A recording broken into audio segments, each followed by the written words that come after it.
Hey guys, what's up? And today we're going to be talking about this year's 2021 NBA East All-Star Reserves. Okay, so let's get started. First, we have Jalen Brown. Okay, so Jalen Brown has been balling out this season and he's led the Celtics to a pretty good record. And I don't know if they're in the playoffs yet or not, but they're moving towards a playoff spot. And honestly, if your top two players are Jason Tatum and Jalen Brown, and then your third option's Kemba, you know you're going to be in the playoffs. Next, we have James Harden.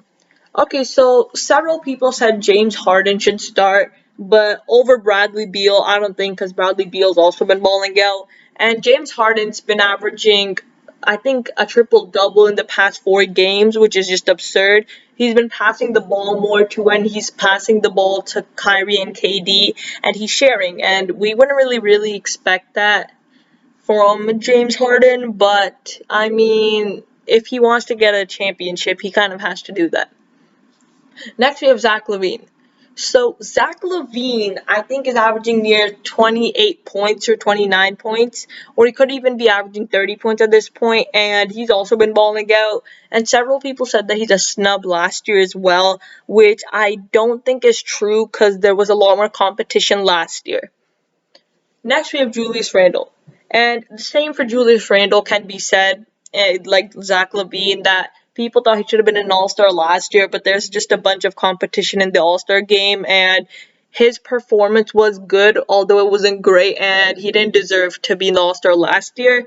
But this year, he's been balling out like an absolute madman. Next, we have Ben Simmons. So I personally don't think Ben Simmons should have made it. It's just that there's a bunch of duos that are making it, like LeBron and AD, like Gobert and Mitchell, and like Paul George and Kawhi. And since the Sixers are the best team in the East right now, they also deserve to get a duo. And people said that Tobias Harris should be over Ben Simmons, but let's be honest, Ben Simmons is always going to be better than Tobias Harris at this point, unless Tobias Harris just balls out, which could possibly happen. I'm not saying it won't.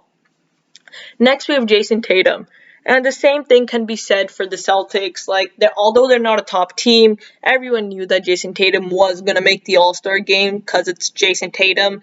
And he's also been balling out like Jalen Brown, but his, let's say, shooting splits aren't the greatest this year, unlike Jalen Brown's, whose are great. And they're both really good. It's just that Jalen Brown has better shooting splits, and that's why I think that he should have made it over Jason Tatum, which he did, but Jason Tatum also made it. And I think someone like De'Aaron Fox should have made it over Jason Tatum, which I know sounds crazy. Next, we have Nikola Vucevic.